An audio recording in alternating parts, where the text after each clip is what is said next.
बिस्मिल्लाहिर्रहमानिर्रहीम। अस्सलाम अलैकुम वरहमतुल्लाहि वबरकातुह। दौरे कुरान 2021 में आप सब तमाम बहनों को मैं वेलकम करती हूँ। शुरू करते हैं आज का सेशन तिलावत कुरान से। इसके लिए मैं दावत देती हूँ सिस्टर अस्मा।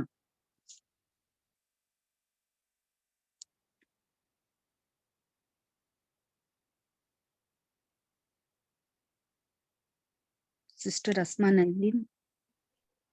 अस्सलामु अलैकुम वरहमतुल्लाहि वबरकातुहू। मैं सूरह साफ़ात की आयत नंबर 114 से 118 तक की तिलावत कर रही हूँ इंशाअल्लाह। अऊज़ु बिल्लाहि मिनश शैतानिर रजीम। बिस्मिल्लाहिर रहमानिर रहीम। वलक़द मनन्ना अला मूसा व हारून वनज्जयनाहुमा व क़ौमहुमा मिनल क़र्बिल अज़ीम वनसरनाहुम फ़कानू हुमुल ग़ालिबीन वआतैनाहुमुल किताबल मुस्तबीन वहदैनाहुमुस सिरातल मुस्तक़ीम। इसका तर्जुमा है, यकीनन हमने मूसा और हारून पर बड़ा एहसान किया और इन्हें और इनकी कौम को बहुत बड़े दुख दर्द से निजात दे दी और इनकी मदद की तो वही गालिब रहे और हमने इन्हें रोशन किताब दी और इन्हें सीधे रास्ते पर कायम रखा। सदक़ल्लाहुल अज़ीम। जज़ाकल्लाहु खैर। जज़ाकल्लाहु खैर बहन अस्मा। अल्लाह ताला आपको बेहतरीन अजर दे और इनमें नाफिया अदा करे। सेशन को आगे बढ़ाते हैं। इसके लिए मैं दावत देती हूँ हमारी प्यारी सी टीचर शाहिना बाजी को। अस्सलाम वालेकुम वरहमतुल्लाहि वबरकातुहू। अल्हम्दुलिल्लाहि रब्बिल आलमीन। नहमदु व नुसल्ली अला रसूलिहिल करीम। अऊज़ु बिल्लाहि मिनश शैतानिर रजीम। बिस्मिल्लाहिर रहमानिर रहीम। रब्बि इश्रह ली सदरी व यस्सिर ली अमरी वहलुल उक़दतम मिन लिसानी यफ़क़हू क़ौली। बिस्मिल्लाहिर रहमानिर रहीम। हमने कल सूरह अल-सफ़ात शुरू की थी और उसमें हमने देखा था कि कैसे फरिश्तों की कसम खा के अल्लाह ताला इस कुरान के बारे में बता रहे हैं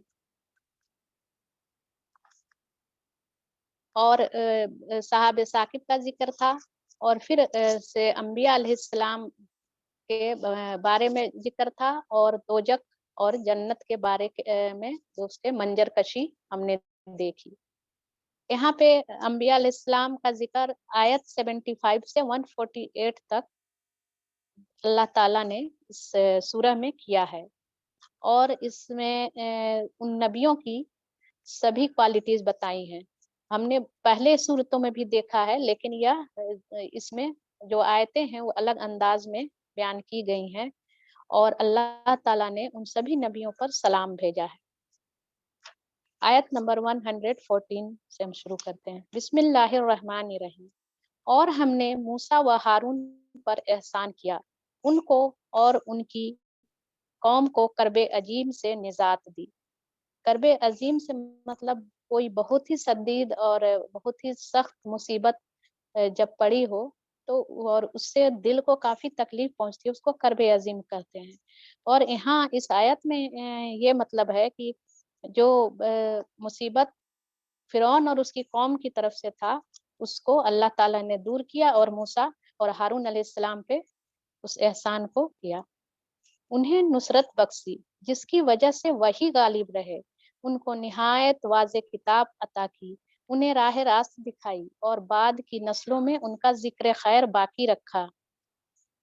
यहाँ उनको पर एहसान करने के बाद से ये और एहसान की बात आगे अल्लाह ताला कह रहे हैं कि मैंने उनको खुशियां दी और इस वजह से कि वह गालिब रहे उस कौम पे, और उनको एक वाज़ेह किताब दी जो हिदायत की थी और सही रास्ता दिखाया, और ता क़यामत तक उनका ज़िक्र खैर के तौर पे अच्छे लफ्ज़ों में बयान किया जाता रहेगा जो बाद की नस्लें आने वाली हैं।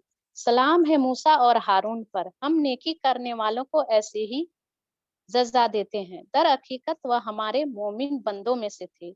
यहाँ पर ये उनकी खास क्वालिटी अल्लाह ताला बता रहे हैं कि वह हमारे मोमिन बंदों में से थे।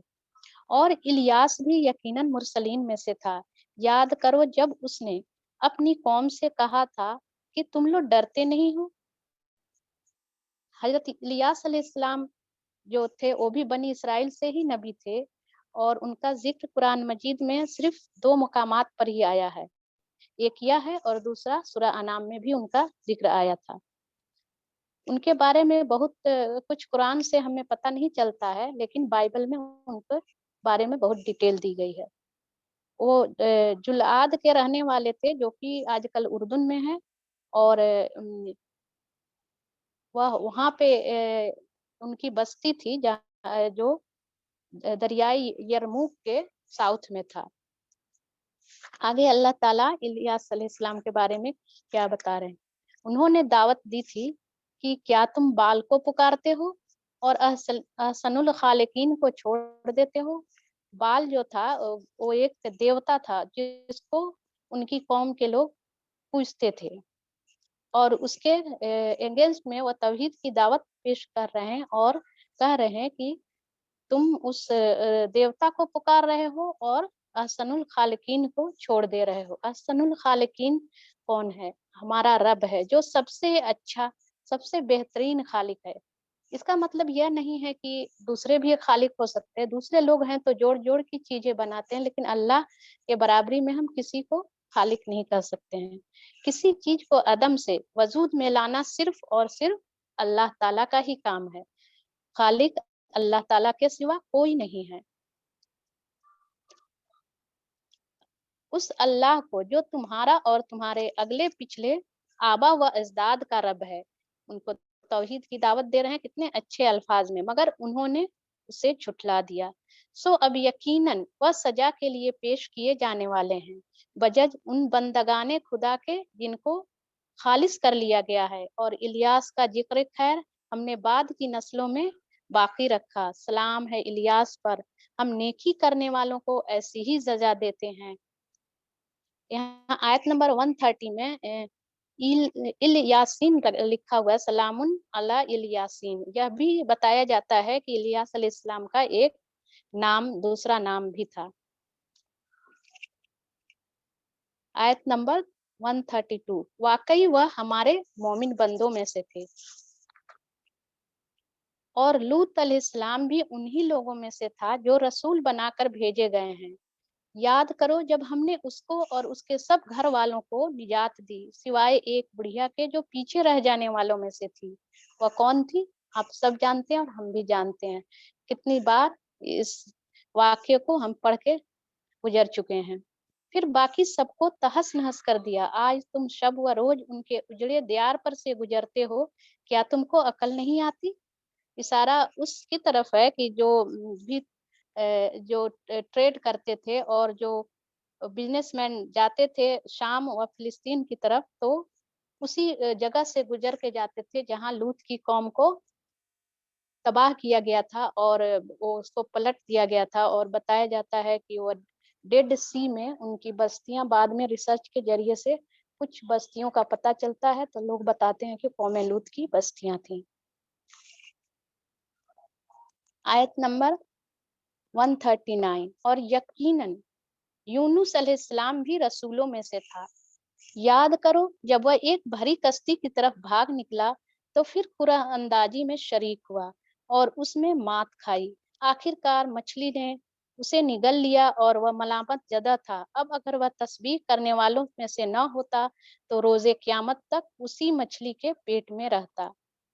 हम पहले भी 2 बार यूनुस अलैहिस्सलाम के वाक़े का जिक्र पढ़ आए हैं सूरह यूनुस में और सूरह अंबिया में, और यहाँ तीसरी मर्तबा हम पढ़ रहे हैं कि कैसे वो अपनी बस्ती से, अपने कौम के लोगों से नाराज होकर के निकले, और जब वो उस कश्ती पर सवार हुए तो एक कुरअ अंदाजी हुई, क्योंकि कश्ती में बहुत लोग हो गए थे और वो कश्ती भर गई थी और बिल्कुल डूबने के करीब थी। तो लोगों ने सोचा जिसके नाम का चिट निकल आएगा उसको हम लोग कश्ती में से निकाल के पानी में फेंक देंगे। तो यूनुस अलैहिस्सलाम का ही नाम निकल आया और उनको पानी में फेंक दिया गया, और पानी फेंकने के बाद से मछली ने उन्हें निकल लिया। हज़रत यूनुस अलैहिस्सलाम जो थे वो मछली के पेट में ही तस्बीह करते रहे, और वह दुआ जो कि हम सब जानते हैं कि ला इलाहा इल्ला अंता सुब्हानका इन्नी कुन्तु मिनज़ ज़ालिमीन। आगे पढ़ते हैं उसके बारे में। आखिरकार हमने उसे बड़ी सकीम हालत में एक चटियल जमीन पर फेंक दिया और उस पर एक बेलदार दरख्त उगा दिया। इसके बाद हमने उसे 1 लाख या उससे शायद लोगों की तरफ भेजा। वह ईमान लाए और हमने एक खास वक्त तक उन्हें बाकी रखा।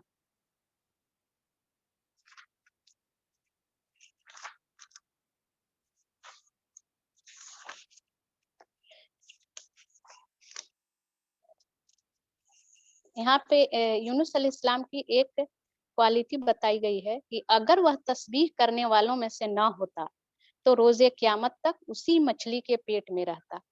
जो तस्बीह यानी वो अल्लाह ताला को हमेशा याद करते थे, ये नहीं कि सिर्फ मछली के पेट में जाके उन्होंने याद किया, बल्कि वो हमेशा याद करने वालों में से थे। इस आयत से हमें यह मालूम होता है कि अगर हम हमेशा अल्लाह को याद करें और उसकी तस्बीह करें तो अल्लाह ताला मुसीबतों से हमें बचा लेता है।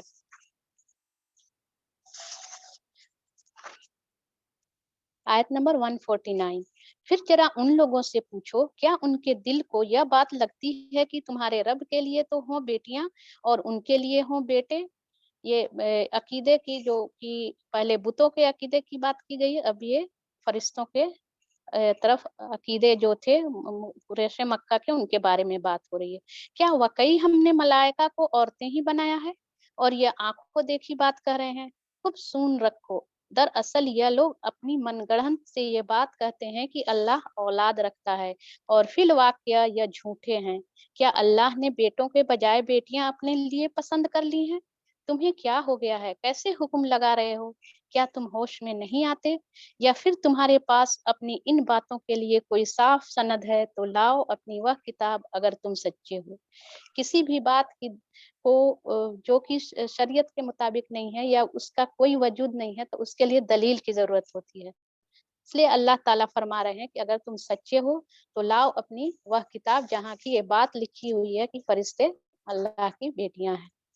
उन्होंने अल्लाह और मलाइका के दरमियान नस्ब का रिश्ता बना रखा है, हालांकि मलाइका खूब जानते हैं कि यह लोग मुजरिम की हैसियत से पेश होने वाले हैं, और वह कहते हैं कि अल्लाह उन सिफात से पाक है।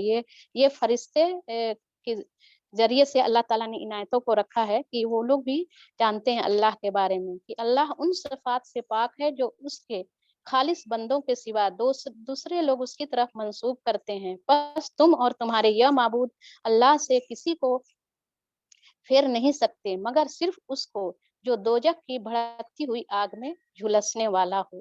यानी शिर्क से उस कोई नहीं फेर सकता है, लेकिन उस हस्ती को जो कि अल्लाह की तरफ जो अकीदा रखने वाले हैं, उसको शिर्क की तरफ से फेर के उन लोगों को सिर्फ बचाया जा सकता है जो दोजख की भड़कती हुई आग में झुलसने वाले हों, यानी अल्लाह की तौहीद की तरफ। और हमारा हाल तो यह है कि हम में से हर एक का मुकाम मुकर्रर है। ये फरिश्तों की आगे क्वालिटी बयान हो रही है, और हम सफ बस्त हैं, यानी बिल्कुल डिसिप्लिन्ड हैं, खिदमतगार हैं और तस्बीह करने वाले हैं, यानी अल्लाह की हमेशा हम्द व सना पाकी बयान करते हैं। यह लोग पहले तो कहा करते थे कि काश हमारे पास वह जिक्र होता जो पिछली कौमों को मिला था, तो हम अल्लाह के चीदा बंदे होते, मगर जब वह आ गया तो उन्होंने उसका इनकार कर दिया। अब अनकरीब इस रविश से का नतीजा मालूम हो जाएगा। अपने भेजे हुए बंदों से हम पहले ही वादा कर चुके हैं कि यकीनन उनकी मदद की जाएगी और हमारा लश्कर ही गालिब होकर रहेगा। जो भी ईमान लाने वाले होते हैं, हमेशा अल्लाह ताला की तरफ से इस बात का अल्लाह ने वादा कर रखा है कि वह उनकी मदद अल्लाह के जरिए से होगी। हमें दिखाई नहीं देता, लेकिन अल्लाह की तरफ से गायबी मदद होती है। अगर अल्लाह पे तवक्कल हो, अल्लाह पर ईमान हो और हम सिर्फ और सिर्फ उसी से मदद की उम्मीद रखते हो। बस ए नबी सल्लल्लाहु अलैहि वसल्लम, जरा कुछ मुद्दत तक उनके हाल पर छोड़ दो और देखते रहो, अनकरीब या खुद भी अ, देख लेंगे। क्या हमारे अजाब के लिए जल्दी मचा रहे हैं? जब वह उनके सहन में उतर आएगा तो वह वजन उन लोगों के लिए बहुत बुरा होगा जिन्हें मुतनब्बा किया जा चुका है। बस जरा इन्हें कुछ मुद्दत के लिए छोड़ दो और देखते रहो, अनकरीब यह खुद देख लेंगे। पाक है तेरा रब, इज्जत का मालिक, उन तमाम बातों से जो ये लोग बना रहे हैं, और सलाम है मुरसलीन पर, और सारी तारीफ अल्लाह रब्बुल आलमीन के लिए ही है। फरिश्तों की कसम के जरिए से तौहीद की बात शुरू हुई थी और यहाँ यह इसका खात्मा भी हो रहा कि अल्लाह ताला सुबहान रब्बिका रब्बिल इज्जता अम्मा यसिफून, इस पाक है उन सारी चीजों से जो ये लोग बना रहे हैं, यानी जो शिर्क कर रहे हैं। और फिर बीच में रसूलों पर सलाम का जिक्र आया है, तो ये आयत जो है 181 सलामुन अलल मुरसलीन, और सलाम है मुरसलीन यानी रसूलों पर। और जो इस बात को समझ जाएगा, जो अल्लाह की तौहीद को समझ जाएगा, उसके अजमत को समझ जाएगा, तो आप ही आप उसके जबान से उसकी हम्द व सना निकलेगी, लिल्लाहि रब्बिल आलमीन। यह जो दुआ है 180 से लेके 182 तक, ये मजलिस के कफारा या मजलिस खत्म करने की दुआ है। अब हम थोड़ा सा इस सूरह से अमल के पॉइंट ले लेते हैं। हमने इस सूरह में जहन्नमियों का कैरेक्टर देखा है कि कैसे वह झगड़ा करते हैं। तो उससे हम करने के काम यह लेंगे कि झगड़ा और इल्जाम तराशी जहन्नमियों का कैरेक्टर या किरदार है। इस तरह के कैरेक्टर से अपने आप को अगर है मेरे अंदर तो उसे निकाल देना है, और किसी भी शरई चीज को दलील के तौर पे पेश करना है। जो शिर्क या जो लोग करते हैं बिद्दतें, वो हमारे दिन में अगर नहीं है तो उसको इल्म हासिल करके और दलील के बेस पर साबित करने की कोशिश करना है। यहाँ एक दुआ थी आयत नंबर 100 में, ये दुआ बताई गई थी कि रब्बी हबली मिनस सॉलिहीन के जरिए कि मुझे भी अल्लाह ताला नेक औलाद दे। इस दुआ करते हुए मुझे अपने आप को एक रोल मॉडल बनाना है अपने बच्चों के लिए, क्योंकि बच्चे कॉपी करते हैं हमारी, और जैसे हमारा इखलाक होगा, जैसा हमारा बिहेवियर होगा, उसी को फॉलो करके बच्चे भी वैसे ही बनेंगे। तो अगर हम अपने बच्चों को चाहते हैं कि नेक सालेह बने, तो हमें भी सालेह अमल करना पड़ेगा और मुझे इस काम को करना है। सफ बंदी जो फरिश्तों की बताई गई है शुरू में ही, तो इससे हमें डिसिप्लिन सीखना है कि कैसे जो फरिश्ते हैं सफ दर सफ एक कतार में खड़े होते हैं और खिदमत को अंजाम देते हैं। एक मोमिन के तौर पर यूनिटी और डिसिप्लिन अपने अंदर लाना है। अल्लाह ताला मुझे और आपको भी मुखलिस बंदों में से बना दे, क्योंकि बार बार इसमें मुखलिसीन का इस सूरह में जिक्र आया है। यूनुस अलैहिस्सलाम तस्बीह बयान करते वाले थे, मुझे भी हमेशा अल्लाह ताला से तस्बीह बयान करनी है, और जो दुआ है मजलिस की उसको याद करना है, ताकि हम जब कभी मजलिस खत्म करें तो इस दुआ को पढ़ें। यहाँ पे यह सूरह खत्म होती है और अब मैं अपनी बहन और टीचर रोजी